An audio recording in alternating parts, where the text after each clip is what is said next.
The scene opens with rain cascading against the cold glass of a hospital window, blurring the world outside into streaks of grey and silver. Inside the sterile room, the steady rhythm of machines beeps, hums, and the occasional hiss of oxygen creates a hypnotic backdrop. Ethan Walker, a 32-year-old lawyer whose life has been consumed by deadlines and cases, sits rigidly beside his mother's bed. His sharp suit is slightly rumpled, his tie loosened, but the posture remains one of tension and control, the familiar armor he wears for the outside world. The hospital lighting casts harsh shadows across his face, reflecting the internal exhaustion that no courtroom victory could ever erase. His mother, frail and pale, reaches out with a trembling hand, lightly squeezing his. The gesture is simple, almost imperceptible, yet it carries the weight of decades of love and wisdom. She doesn't speak, she doesn't need to. Silence in this room is thicker than any conversation they've ever had. Each unspoken word resonates, emphasizing the emotional chasm between life, love, and mortality. The rain outside mirrors Ethan's inner turmoil, each drop a reminder of time slipping away. The setting is more than a backdrop, it's a mirror of Ethan's state, weary, vulnerable, and perched at the edge of emotional collapse. This opening image immediately immerses the audience into Ethan's world, signaling that the story will explore emotional depth and the fragile boundaries between familial duty and personal sacrifice. The fragile stillness is shattered when Claire storms into the room, her heels clicking sharply against the tile floor. At 30, she is ambitious, meticulously groomed, and consumed by her public image traits that have drawn Ethan in and simultaneously created friction in his personal life. She berates him for the delays in their wedding preparations, her words laced with impatience and entitlement. The contrast is stark. Where Ethan's attention is on life's fragility, Claire is focused solely on her timeline and appearances. Ethan's silence is deliberate, a protective shield against the tidal wave of selfishness crashing into him. The room feels smaller, the air denser, as emotions collide silently between duty, love, and resentment. The tension escalates not through a physical confrontation but through the weight of unsaid words, the pauses pregnant with meaning. Claire's eyes, sharp and demanding, search for any sign of agreement, any acknowledgement of her priorities, but Ethan's gaze remains fixed on his mother's hand.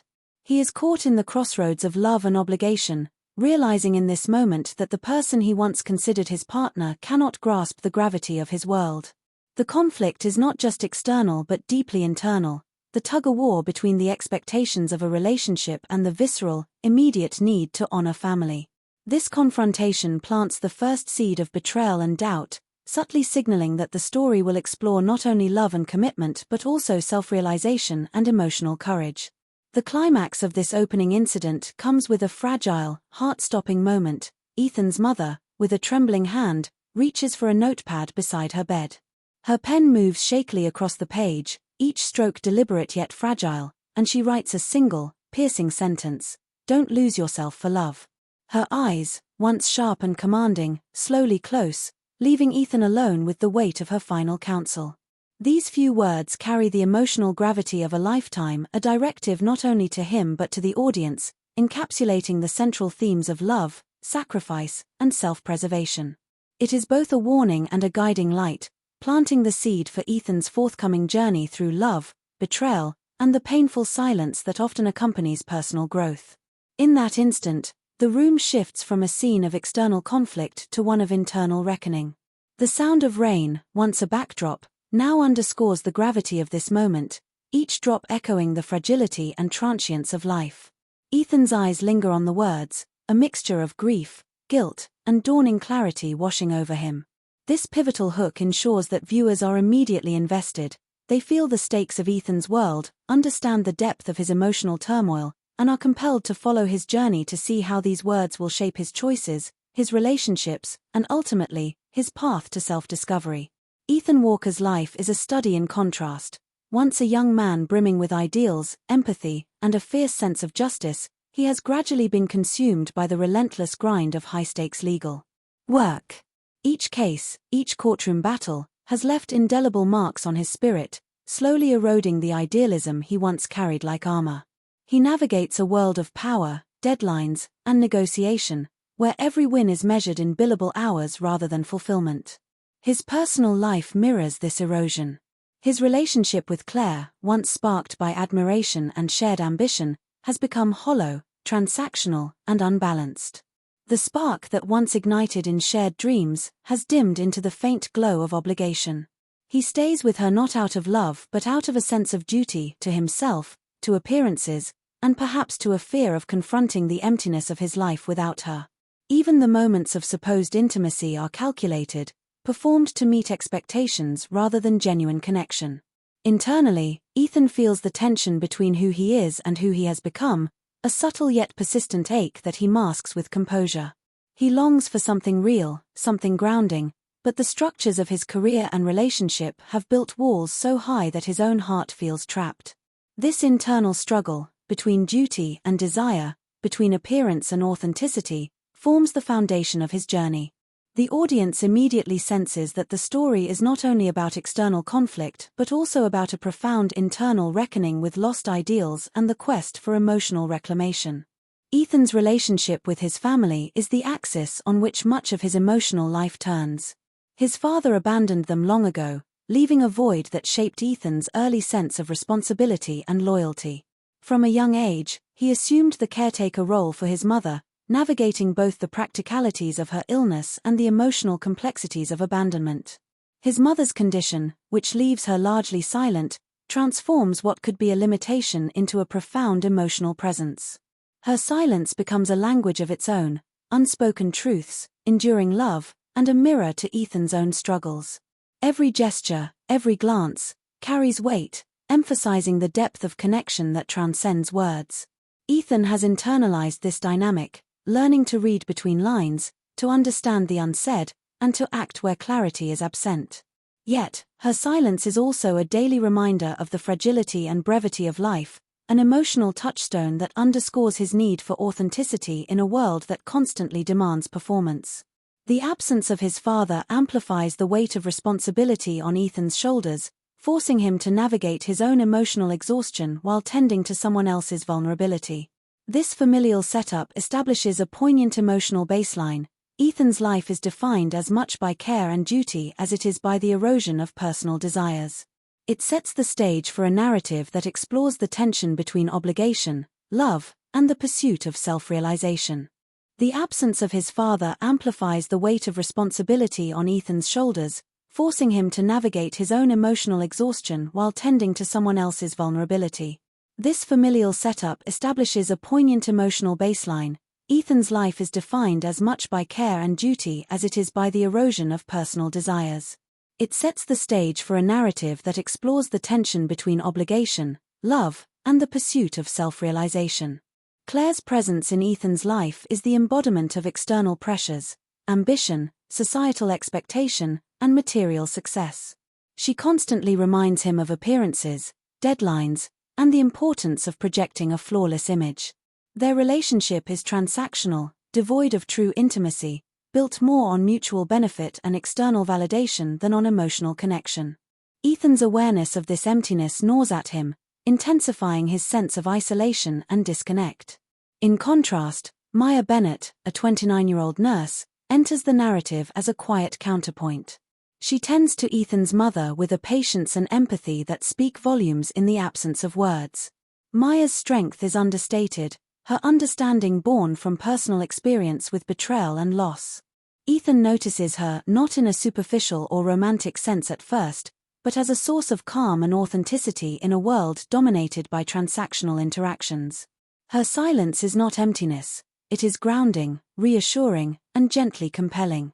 Through her presence, the story introduces a relational dynamic that contrasts sharply with Claire's self-centered approach.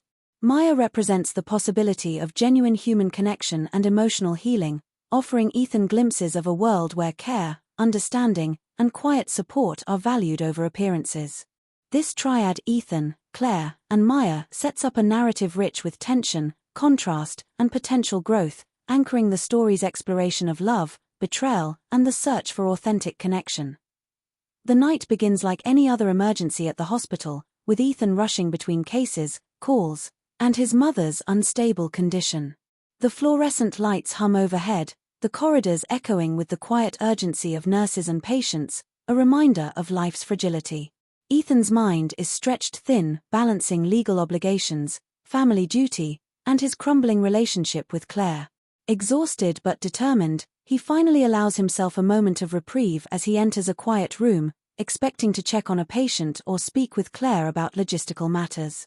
Instead, the scene that greets him shatters every pretense he has built in his personal life. Claire, the woman he thought shared his life, is entwined with his law partner in a betrayal so blatant that the air itself seems to crack under the weight of it. Ethan freezes, the world narrowing into a tunnel of disbelief and hurt. The sound of his own heartbeat drowns out the muffled protests or excuses that might otherwise arise. This discovery, in the midst of a night already steeped in anxiety over his mother's health, feels like a personal earthquake. Every step he takes in life that had felt stable, the engagement, the career, the carefully constructed routine, suddenly tilts, leaving him unmoored. The betrayal is not just emotional but professional. It strikes at the very foundation of trust in both love and work, intertwining personal anguish with looming career threats. The scene sets the story in motion, ensuring the audience immediately understands the stakes and emotional intensity. The confrontation is not explosive in terms of volume, but its impact reverberates through Ethan's consciousness like thunder. Claire, far from remorseful, stands with a cold, detached expression, her words cutting sharper than any raised voice could. She accuses Ethan of emotional absence, framing her betrayal as a justified response to his perceived neglect. This twist of blame leaves Ethan reeling, the humiliation layered atop heartbreak. The man who has spent years juggling responsibilities, sacrificing personal happiness for family and career, is now painted as the villain in his own life story. The emotional weight is suffocating. He is both enraged and disbelieving, trapped in a scenario that exposes the fragility of his relationship and the duplicity of those he trusted most. Every memory of their engagement, every shared plan, is tainted by the realization that Claire's priorities were never aligned with him. The hospital, a place normally associated with healing, now becomes a stage for devastation. The fluorescent lights and sterile walls echo the coldness of her betrayal. Ethan's mind races, trying to reconcile the person he thought he knew with the reality now laid bare. This moment crystallizes the story's central conflict: love intertwined with betrayal, trust eroded by selfishness, and the profound isolation of a man forced to confront not only the loss of a partner but the collapse of his professional and personal worlds simultaneously. In the aftermath, Ethan makes the decisive, painful choice to end the engagement, severing the relationship that has been both a comfort and a prison. But this action does not come without consequence. Claire and his law partner conspire to damage his reputation and position at the firm, turning private betrayal into professional jeopardy. Ethan feels cornered, the familiar structures of his life threatening to crumble completely. That night, after the confrontation, he finds himself alone in the hospital lobby, the weight of grief, anger, and exhaustion pressing down with relentless force. It is in this moment that Maya's presence becomes pivotal. She sits quietly beside him, offering no words, no unsolicited advice, just a cup of coffee, her calm steadiness a stark contrast to the chaos around him. Ethan notices her quiet support, the patience in her gaze, and the unspoken understanding that transcends dialogue. Her silence communicates empathy, care, and solidarity far more effectively than any words could. In contrast to Claire's self-serving behavior, Maya embodies a comforting constancy, demonstrating that emotional presence is sometimes more powerful than grand gestures. This gesture marks the story's turning point. Ethan begins to recognize what genuine connection looks like, planting the seed for his journey toward self-discovery, healing, and navigating betrayal not only in love but in the intricate, high-stakes world of his career. The betrayal Ethan endures does not stop at the personal level. It spills into his professional life with devastating consequences. His law partner, once a trusted colleague and friend, leveraged insider knowledge to leak confidential documents, framing Ethan for ethical misconduct. Suddenly, the man who has meticulously built his career on competence, integrity, and long hours finds himself under attack from within the very system he trusted. Meetings that once celebrated his expertise are replaced with cold inquiries and pointed questions. Emails flood in, rumors circulate, and the firm's hierarchy eyes him with suspicion rather than respect. Each day brings new challenges, clients hesitant to trust him, colleagues avoiding eye contact, and the silent but unmistakable whispers of judgment in the corridors. The professional world that had been his armor now feels like a hostile battlefield. Sleep is shallow, and focus, once his most reliable tool, now feels fragmented. He experiences the cruel paradox of being surrounded by people yet utterly alone. The hospital, once a place of care and continuity, transforms into a refuge where the world outside is temporarily held at bay. Here, the pressure mounts not only from professional attacks and public humiliation but also from the relentless emotional toll of being human, vulnerable, and exposed. Every moment of isolation underscores the fragility of appearances, reminding Ethan that true support is rare and often silent. These experiences build the story's emotional intensity, compelling the audience to empathize with Ethan's turmoil while setting the stage for subtle but meaningful sources of connection. Amid the chaos, Ethan's mother remains a steady, if fragile, anchor in his life. Though weakened by illness, her mere presence offers a grounding force, a reminder of enduring love and familial obligation. Maya Bennett, the nurse who has quietly shared these moments, becomes increasingly central. She never pries, never judges, she simply exists beside him, her presence calm and unassuming. This quiet companionship provides Ethan with an emotional lifeline, a contrast to the loud, transactional relationships that dominate the rest of his life. In these shared silences, he begins to confront the complexity of his emotions: anger at betrayal, shame over perceived failures, and grief for the loss of both romantic and professional trust. His silence mirrors Maya's, unspoken, yet charged with understanding. Through this parallel, the narrative explores the healing potential of empathy without words, revealing that emotional recovery often requires patience, presence, and subtle support rather than overt intervention. Ethan wrestles with conflicting desires: to retaliate, to retreat, to rebuild, and to reconnect with his authentic self. This inner conflict drives the story forward, highlighting the tension between action and reflection, between isolation and the tentative steps toward trust.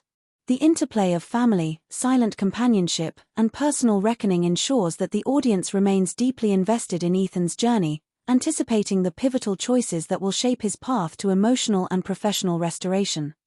The courtroom is tense, charged with the weight of accusation and betrayal. Ethan sits rigid, his hands clasped, eyes fixed on the panel of disciplinary board members whose expressions oscillate between skepticism and expectation.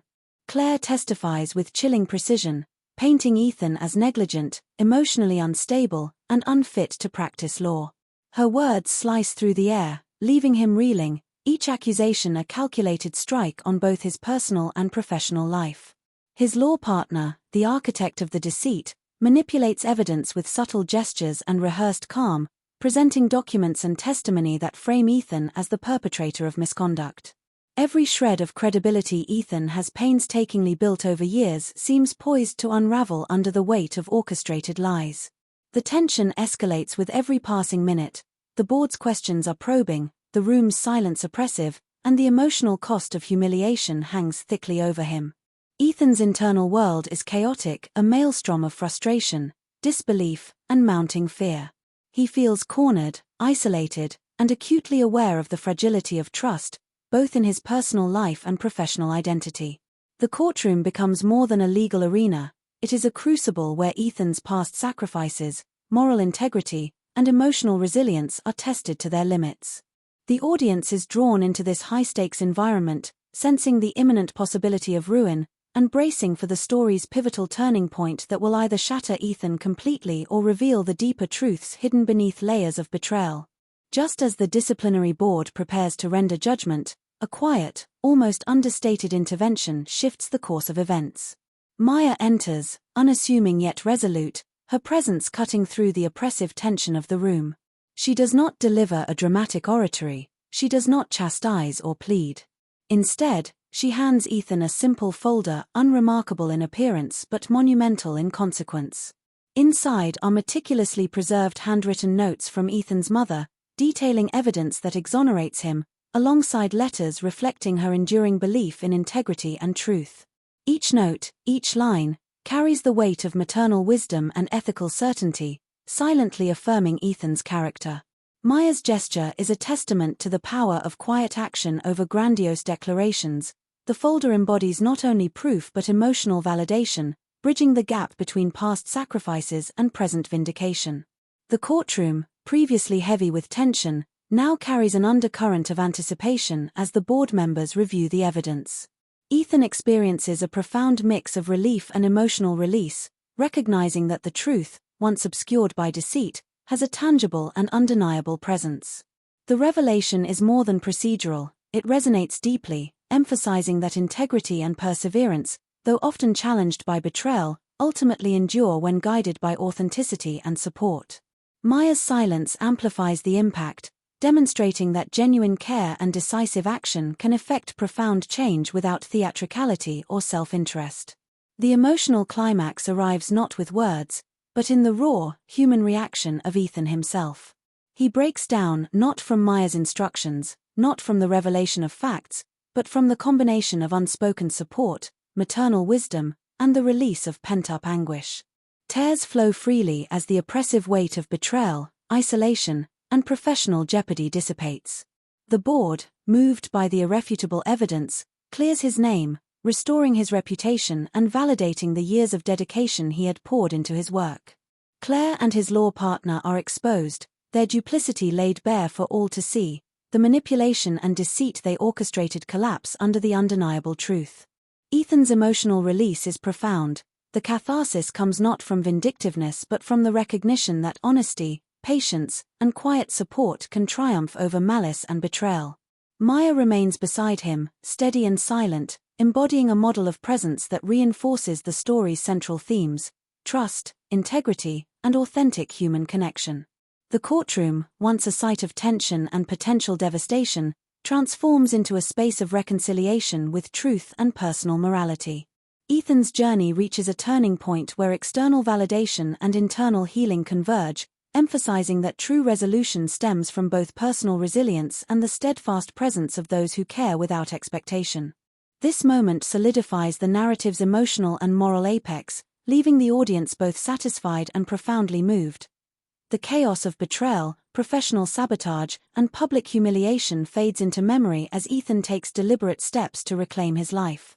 He resigns from the toxic law firm, recognizing that continued involvement would tether him to a world built on deceit and superficial gain.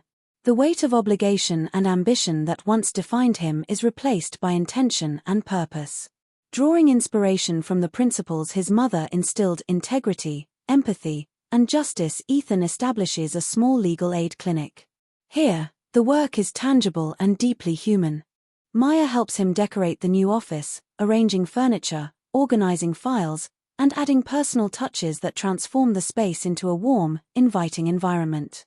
They work side by side in silence or soft conversation, the rhythm of their actions fostering trust and comfort.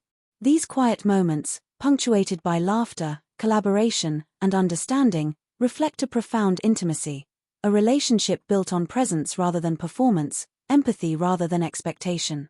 Ethan begins to realize that authentic connection does not require drama, dominance, or constant verbal affirmation. It thrives in stability, attentiveness, and the understated reassurance of someone who simply gets it. This companionship mirrors the silent strength he once observed in his mother, offering a model for healthy, supportive human relationships. As the story closes, the audience witnesses a man who has endured betrayal, professional ruin, and personal loss, emerging not through revenge or bitterness but through deliberate choices, ethical action, and quiet relational bonds. The empowerment arc completes itself. Ethan is no longer defined by the actions of others but by his integrity, resilience, and the capacity to cultivate meaningful connections on his own terms. The story ends with peace, purpose, and the quiet hope of a life rebuilt with authenticity. Months after the turmoil of betrayal, professional sabotage, and personal upheaval, Ethan's life has found a new rhythm grounded in purpose and integrity. His small legal aid clinic, once a tentative venture born from necessity and conviction, now flourishes. The modest office hums with quiet activity, volunteers sorting files, clients waiting with hope, and Ethan guiding cases with a renewed sense of empathy and clarity. Unlike the sterile and performative atmosphere of his former law firm, this space is alive with humanity. Each day brings tangible results, small victories that ripple outward, changing lives and reinforcing Ethan's belief in justice and ethical action. One particular moment crystallizes this quiet triumph. A young client, nervous and overwhelmed at the start of their case, now beams with relief and gratitude after a favorable judgment. Watching the smile, Ethan feels a profound sense of fulfillment, a resonance that no high-profile case or material reward could ever provide. The victory is quiet yet immense, a testament to his perseverance and the conscious choices he has made to reclaim his life and integrity. It is in these small, meaningful impacts that the story emphasizes its emotional core. True success is measured not by accolades or wealth but by the lives touched and the authenticity of one's actions. In this scene, Ethan embodies growth, resilience, and the quiet power of purpose-driven living. Back at home, the emotional arc finds a tangible anchor in a deeply symbolic gesture. Maya, who has been a constant presence in Ethan's journey, presents him with a thoughtful gift, a framed copy of the first note his mother ever wrote him, the one containing the words, "Don't lose yourself for love." The simplicity of the gesture amplifies its emotional resonance.